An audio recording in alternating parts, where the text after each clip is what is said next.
Hi everybody, and hopefully you can see me. Welcome to the Periphery NERA webinar about revolutionizing media storage. I'll give it another. I know we're a little late already, and I'll tell you why in just a second. But I'll give it another 30 seconds just to see if any more are joining. I think your location's going to make it obvious why we're late, Peter. Well, okay, so let's make it obvious. So this is supposed to be a fireside chat, and it would be quite nice to be sitting by a fire right now. Instead, I'm sat in one of our workmen's cars because whilst taking the dogs out for a walk, managed to lose the house keys and my car keys. So then spent an hour and a half retracing my steps to see if I can find them. And as it turns out, after all of that, they were in the house all along, and we can't get in. And the one spare key we have for the front door, there's a key on the other side, so a locksmith is on its way. So for now, I'm now sitting in a car. So I tell you what, we'll crack on because I'm sure kids are imminently on their way back as well to cause more disruption. So look, thanks everyone for joining. Hopefully some useful information to talk about. Now I do have a bit of an agenda as well. I'm using two phones to work this out. So just to introduce who you're talking to today, I'm sure Sean doesn't need any introductions, but me, for those that don't know me, Pete, Senior Sales Director at Perifery. I'll talk about Perifery in just a minute because Perifery may be relatively unknown to you, and we've also got Sean from ERA, and we'll go through a bit of an overview of our partnership and collaboration. But I guess let's start off by just running through the agenda. So these are the things that we'll aim to cover in some sort of fashion.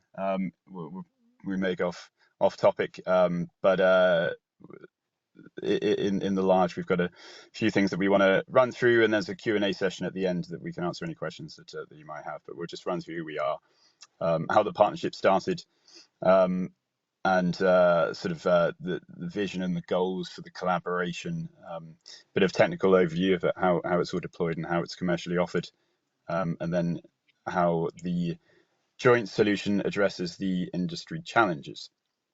And then, as I say, we'll open up to a Q&A at the end. But if you've got any questions during the session, so just pop them into the chat, and we'll aim to answer them as we go along. If not at the end. So let's just do a bit of an introduction into the companies. So for those that aren't aware of Perifery, I'll start. Perifery are a software company, and we are the media specialist division of Datacore. Now, you may not have heard of Perifery, and you probably haven't heard of Datacore either. Perifery is relatively new and is built up of some relatively new acquisitions, one of which is Object Matrix, and I'm sure some of you have heard of Object Matrix. So again, we specialize in media, particularly video, and we provide object storage solutions and applications particularly suited for nearline and active archive workflows within the media world. Over the years, we've built out a bunch of applications that enable you to simply and easily access your content regardless of where you are. And that's always been the ethos, to ensure that all of our customers have unrivaled access to their content at all times. So we have applications from file system, analytics tools. We're particularly tied to, or we have some tight integrations to Avid and certainly Media Central, and now Avid MAM as well. And we have an asset management tool as well called Vision. And it's not a traditional asset management tool, but it enables you to view and do lots of your content regardless of where you are. We've got some pretty exciting news coming out in the short term, I guess following a fairly new acquisition as well, which enables us to offer a lot more functionality within Vision, and namely sort of more AI functionality, but lots more to come on that. We've got a webinar at some point soon. So anyway, that's Perifery. We are a global company, and we also partner with as many media third parties as possible to ensure that, again, you've always got unrivaled and seamless access to your content. So I'll hand over to Sean just to run through. I'm sure he doesn't need to do it, but to run through who ERA are and what they do. Yeah, thanks, Peter. For those of you that don't know who ERA are, we've been around a little longer than the Perifery brand, but we're into our 25th year this year, and we're very much focused in the media and entertainment market space. Hence the tie-up with Perifery and Object Matrix. But what we focus on in that industry is providing infrastructure as a service and on-demand service to clients, particularly with in media and entertainment, but certainly across the scope of high resolution type workstations, storage, connectivity, and associated workflow tools that go with that, which is us in a quick summary. Cool. Thanks, Sean. Nice. So I guess let's crack on and talk about the partnership. So starting from where it began and moving on from there. So look, I've got a load of questions, Sean. I'm going to fire away at you, and I'll certainly help and join as much as possible. So from your perspective, or from ERA's perspective, what aspects of Perifery's offering, in particular Object Matrix, were particularly appealing, leading to the decision of ultimately working together? Yeah, I think for us it goes back quite a long way in terms of working with Object Matrix and working with Data Core. So those two products coming together from a Perifery perspective has worked very well for us. We've used a Data Core Sound Symphony product as the core of some of our infrastructure storage. So on our on-demand virtualized infrastructure, the underlying storage for that has been Data Core Sound Symphony pretty much from the day that we started. So we've had an 8-year-long relationship with Data Core now, and that's worked very well for us. And we've known Object Matrix and worked with Object Matrix for a really long time, probably going back to 2005, on and off. But more recently, Object Matrix has become a key part of our infrastructure, certainly on our object storage offering and tying into our Coeus platform. Yeah, cool. I mean, it's been a while, hasn't it, Sean? And it's nice to finally be able to work together. But I think hopefully the takeaway from this is it makes sense, because over the years, what we've been providing, certainly as a software company, is the ability for any of our customers to create a sort of private cloud environment. And for those, and particularly you, Sean, where you have you got a lot of customers that rely on, let's say, sort of managed services to protect and store content in archive workflows, and are particularly looking for object storage backup, then it just made sense. And certainly with some of the applications that we have that complement where users can access and distribute their content. Yeah, absolutely. We were seeing a demand appearing for some object storage within our infrastructure.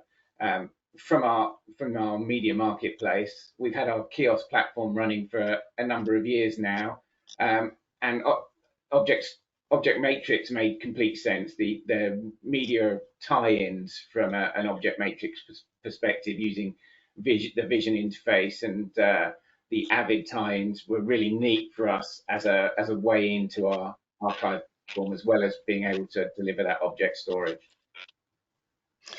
Okay, cool. And I mean, in terms of sort of the initial stages, do you have any sort of anecdotes or sort of behind the scenes insights that help to sort of form or solidify the partnership?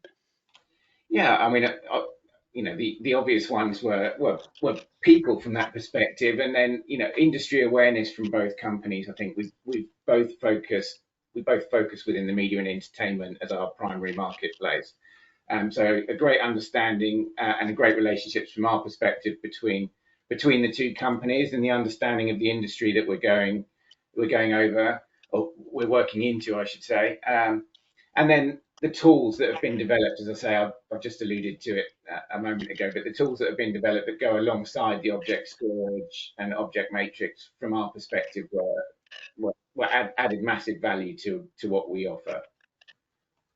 So, Yeah, absolutely. I think that's the thing for me. It's the sort of both companies being specialists in the media world and having the focus from the support side, which is the reason why, again, collectively we've both got a really good reputation and long-standing customers because of the support that we offer through the, let's say, expertise of the employees and the skilled people that we have. So it's yeah. sort of it goes hand in hand really well. So in terms of then sort of shared goals and vision, I mean, how did you align your sort of objectives to create a strategic partnership? And um, I guess my question is, how does ERA or how did ERA sort of future plans fit in then with those of Periphery and Object Matrix Yeah, to yeah. make it the right decision? I think the object matrix and periphery roadmap within the media space and the crossover in clients that we have, and then our growth plans over the coming years. We've been providing infrastructure services for about 8 years now. So we started in 2015, and that's been predominantly UK based and UK based customers. But there's demand growing from our UK-based customers to be able to offer services, in various regions. In 2023, we opened infrastructure in India, in Mumbai, to service clients in that area. We've also opened infrastructure in North America, based in Montreal. And having Object Matrix as part of our infrastructure just allows us to have a more global storage plan from our client's perspective. We can get access in those various locations. So we're certainly focused on building out our Object Matrix infrastructure around those regions as we grow and where we choose to grow in the future as well. Okay, so just to touch on that, and so currently deployed in the UK and Yeah. targeted at currently at UK companies. So there is the desire to roll that out to the locations that you mentioned and to grow Yeah, your absolutely. business We're overseas. in multiple locations in the UK now, so we can offer that diversity in terms of where data is actually stored, so it's not in a single location. But yeah, definitely future plans to grow. So if customers need that worldwide workflow, or they want that diversity to have storage located in certain more diverse locations, then we definitely plan to grow that infrastructure into those locations. Great, sounds good. Yeah. Always pleased to grow in different regions. Yeah. So I guess moving on to the technical side now, let's talk a little bit about that. Um, so how would you say how does Periphery's object matrix platform, I got that mixed up Yeah. then as well, seamlessly integrate with ERA's infrastructure? So Yeah. in terms of the deployment, how did that sort of seamlessly integrate into? Yeah, so there was a number of reasons there that really helped us make that decision. A big part of our infrastructure is our archive platform, Coeus, and we've got APIs already inbuilt with Object Matrix that can tie into our Coeus platform. So once we've got that link in place, then it opens up a world of application for us from a workflow perspective, to meet more of our clients' needs. So just using the vision element of Object Matrix gives us a nice media interface into our, obviously, Object Matrix storage as well as our archive storage. And we also have ties in with Axle. Again, Axle tie-ins to Periphery and Object Matrix, Axle tie-ins to our Coeus archive. So the three platforms from our perspective really built a complete solution, and gives a lot of tools and functionality to our client base. They were the Yeah, real driving factors. yeah, absolutely. And I guess that's the ability then to I guess to integrate anything via the API or via S3 in the future is ideal. And then you've also got the benefit, as you mentioned, of using Vision and the interesting functionality that's likely to be available in the coming months. And we'll talk again more about that another time. But Yeah, actually, for those that want a little bit more of an in-depth asset management tool, and having Axel, and we work tightly with Axel and we have deployments is great. Yeah, So no, lots of options, and then of course the ability to I guess sort of look more into Avid workflows where we've got a tight integration. yeah, no, absolutely. Yeah, that was a key point I missed in that description there. Yeah, we've got a number of clients But that I use poke you Avid. there just. Yeah, yeah, absolutely. We've got a number of clients that use Avid, so to be able to plug in and use the object store as a nearline to say their Nexus or whatever their primary Avid storage is has been a real bonus. Perfect. And then we also have an upcoming integration with Avid MAM as well. So for those that have Avid MAM and use the ERA storage platform based on Object Matrix, there's the ability to pull the metadata along with the asset as well. So actually what that gives you is disaster recovery outside of an Avid environment. So you can always access your content securely from your location. Yeah. And also we've got an Adobe panel I should mention coming out as well. So again, just another string to the bow, looking ahead into the future. So I mean, look, we talked about some of the advantages and considerations, but from ERA's perspective, then what were the main things that stood out for you, Sean? So what were the reasons why? I mean, again, we've probably covered most of these, but what were the main sort of drivers that you thought, you know what, actually, Object Matrix would make a lot of sense because it's just the way it will seamlessly fit into ERA's ethos and what you're planning to roll out in the future. Yeah, I mean, a lot of it, as you say, we've just covered as key points, but technically, really under the covers, the way that the system is built suits our environment and suits our growth plans. It's built on hardware infrastructure that we're very familiar with supporting and building. So technically, building the platform underneath fits neatly from an engineering perspective with us, and it is easy for us to support as we roll it out around the world. The key functionality, as we've already summarised, the Avid plugins, the media vision applications, um, the other elements that tie us into the media workflow from a client perspective has been key. We're starting to see more and more demand for object storage interface, and as we're growing in the demand on our workstation infrastructure grows, it's giving us a lot of flexibility in how our clients can access those workstations and access storage. Perfect. On that note, I do think we've got a slide. Oh, here we are. We've got a slide on the deployment. Do you want to just touch on that a little bit, Sean? I know you mentioned you've got two locations within the UK, so it's worth just mentioning that, or touching on the SLA side of things, and then the sort of growth for the future. Yeah, I mean, this slide just summarises what we've just been talking about, but from our perspective, we've got a number of instances of the periphery object matrix already built in the UK. So we've got plenty of redundancy built in from a client file perspective. We've done a lot of work to integrate our platforms and link that in so we can spin up clients quickly and easily to get access to the vision interface or the Axel interface, depending on what they're choosing to use. And then we can see there we've already got our India infrastructure and Canada infrastructure online, but as we grow that infrastructure, then the plan is to grow our object matrix infrastructure into those locations. So here's an off the cuff question. What would you say if anyone came over to you, Sean, and said, "Look, we're looking at public cloud. We're looking at using public cloud for some, for whether it's backup purposes or just generic cloud storage." What would you tell them?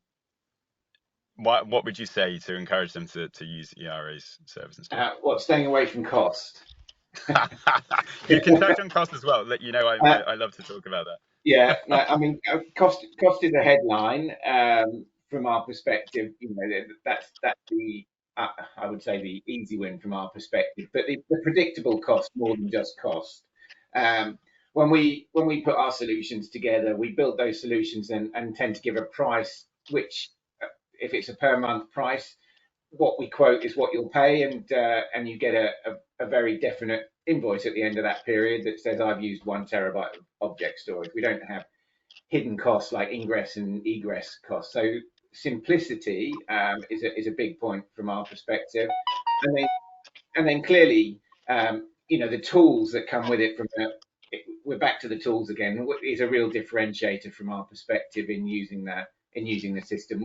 Whether you need them day one, whether you just know that you're looking for object or archive storage, as the first instance, um, it obviously delivers that easily. But the tools and the options to add on to that infrastructure as a client needs change or grow, then I think that's the real benefits. So it's the value, it's the holistic value of all of the services on top of just storage, all of Just the on. added benefits of the workflow, the applications. Plus, I mean, cost is a factor, and it's one of the most defining factors. And we're not talking about just price per terabyte cost, because that's sort of manageable on low level consumption. It's when you're talking about consistent access, and then let's say potential tie-ins and things like that. But as your volume increases, of course, the costs do considerably. So No, it's everything. it's It's everything. absolutely, and I think the big unmanageable cost from a client perspective, certainly the clients that we deal with, is how active that storage will be for them. So how much data they're putting in and putting out. And we've got some clients that are very active in the amount of data that comes in and out. Those ingress and egress costs can get out of hand if you're moving large amounts of data around. So we don't have those. We also have the benefit of clients that we're already hosting for, and there's a number of them within the industry that connectivity becomes very fast and very simple if we're hosting that infrastructure in the same place that we might be hosting a client's infrastructure. Putting high speed, quick access to storage in is easy for us to do. Sounds good. Great. Okay, so we're sort of moving on to a bit more of the commercial side of things as well, and a lot of things that we've already discussed. But the question I had was, within the M&E, the media and entertainment industry, what challenges does the Periphery and ERA collaboration aim to address? We've sort of mentioned some of those, but I mean, what's your take on that, for sort of the talking about now, but also talking about the future? How do you see the industry shaping up in terms of, let's say, managed services, offsite backup, Yeah. and how is the collaboration? Yeah. I mean, from our perspective, we like the customer to host everything with us and run all of their infrastructure with us. But we know that in the real world, that's not going to be the case. I think the future from a vendor perspective and a reseller perspective is, obviously, we're all the market's moving to a hosted solution, whether that's software or whether that's hardware. And I think from a client's perspective, they're always going to be, in the future, they're going to be pushed into various hosted solutions from various customers, and there's going to be a need to link that data together into those various applications.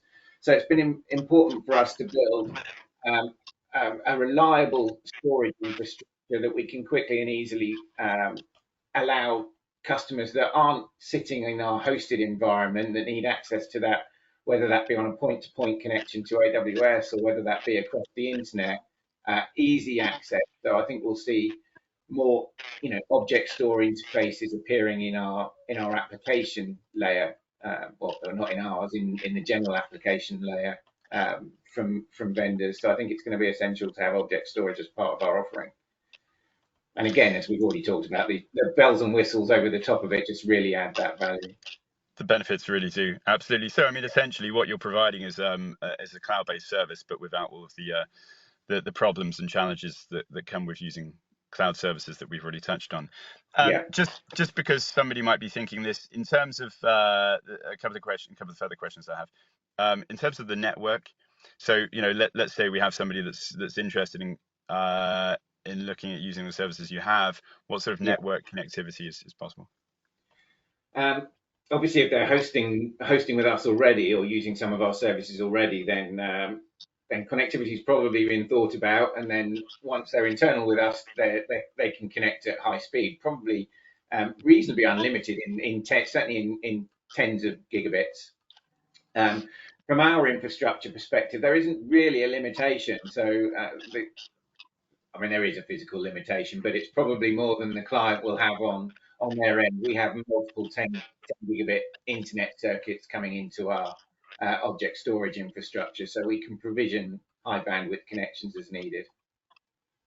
Okay, perfect. So then when we are talking about potentially integrated Avid workflows and more sort of on-demand workflows, that's certainly a potential with the network capabilities that you have. Yeah, no, absolutely. As I say, yeah, definitely from anyone that's already working with us, but even across the internet, if the client has connectivity that will allow them to manage a movement of data from an internet perspective, then yes, that's definitely there from our perspective. And we're very keen on the support and service element. So if we've got clients that don't understand how to do that, then we're very supportive of how to configure and how to plug those services in. Which is a massive point as well. I think that some of the biggest challenges that we come up with are we don't have lots of skilled people in house. We need some way of managing anything from the migration to whatever it might be. So having the skilled team available to help and to train and to lend a hand is absolutely ideal and key. Yeah, we're definitely focused about offering that service. If we've got customers that don't know what a VPN is, or don't know how to configure a point-to-point internet connection, or even how to configure a firewall to let the object storage access through it, then we certainly take on that responsibility and really help them through that process. Cool, perfect. And in terms of capacity, so are there any limitations on any of that? I mean, there's no limitations in how big our system can get. There's limitations in how big it physically is today, but we're growing it all the time. So I'd like to think no. I'm hoping we can grow the system as demand requires, and our plan will be to grow it quicker than the clients can put data on there from that perspective. So From my side, I'm in complete. the I was limitation going will to say, come from in my how side, I'm completely in agreement. Yeah. yeah. So the limitation will come in how big a periphery object matrix system can get, and that's probably the use. Again, there's no real challenges around the size there. So I guess for anyone that's listening, that as much data as you want to migrate across, that it makes Yeah, sense because of the value that collectively as the partnership we offer. And of course, Sean is talking about the support and services around ERA, and ERA are supported by the support and services from Object Matrix and Perifery. yeah, Um, absolutely. so, just one more question then, Sean. Can you elaborate on the specific strategies employed to overcome these challenges and enhance the industry landscape? Again, sort of something we've touched on a lot, but is there anything else that you wanted to mention on that? Um, you might need to repeat that a little bit, but I don't think so. Can you elaborate on specific strategies employed to overcome these challenges and enhance the industry landscape? I guess let's sort of focus on, so for the now, what we're talking about is, let's say, the early stages of the partnership, which is live now. Am I correct in saying? It is very much live. Yeah, absolutely. So if anyone was interested and wanted to have a conversation with you about it, then please do reach out after Yeah, this. Connect to Sean, connect to me, and we're all in this together. So we'll all point you in the same direction. yeah, So that it's live and available now, and as Sean mentioned, it's integrated into the object matrix, or the object store, is integrated into the array system with interfaces and everything else. I guess looking at sort of strategies for the future, and where that all goes, yeah. apart from sort of I guess looking at further territories and expanding that out, is there anything else that you have in your vision?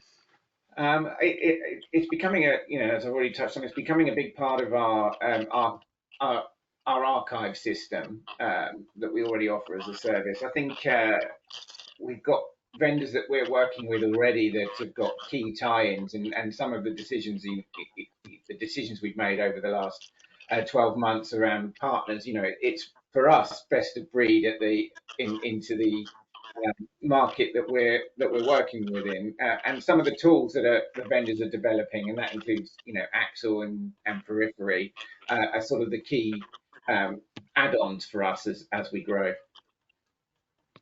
No, perfect. And as I mentioned, the as we continue to develop as well, because we have a specific focus on the media world, Perifery I'm talking about, we're always developing functions and additional benefits that will feed into the applications that we have, and of course that you have, Sean, to use Yeah. and to offer to your customers. And I mentioned sort of AI services, so that's very much there. We've acquired an AI company that will ultimately feed into Vision and other asset management tools for sort of deeper functionality within metadata and enriching and searching and transcribing and clipping and lots of lovely things like that. So there's lots of things You to don't want to give look too forward much away there.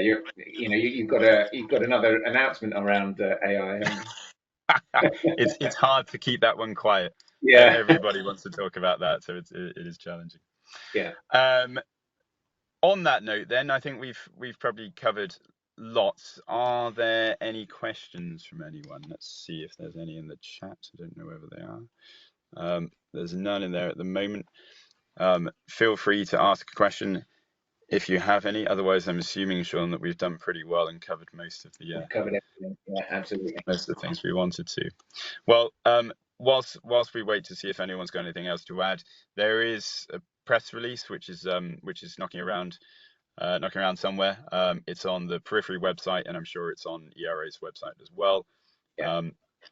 What I would suggest is if anyone would like any further information, do reach out to myself or Sean, and Yeah. we'll happily discuss about it in further detail. Yeah. Yeah. Please feel free.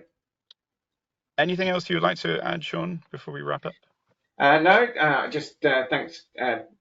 Thanks for everyone for watching. Hopefully, it's something that people are interested in. We've put a lot of work into it over the last 12 months, so yeah, we're quite keen to see some progress with it this year. Absolutely, and I'm sure you will. I'm sure you will get that, because it's a brilliant service that adds huge amounts of value to anybody looking for some sort of off-site managed service. And look, from my side, thanks everybody for taking the time out to listen. Yeah. Thanks very much to you, Sean, as well, for taking your time to jump on to this lovely fireside chat. I You look probably need forward to to buy getting it into. now. I'm suspecting it's not the warmest sitting in your car. No, it was fairly warm when I left earlier, but it's certainly not now. And I've been out the house for ages now. So thanks very much, everyone. There's as I say, there's more information on this to follow, and it's a joint collaboration that we'll be talking about, not just now, but for a long time to come, and certainly as we have more features and things to offer, we'll be shouting about it a bit louder. Great stuff. On that note, we'll say goodbye, and thanks a lot. Yeah, lovely. Thanks, Peter. Thanks all. Cheers, Sean. Thanks. Bye.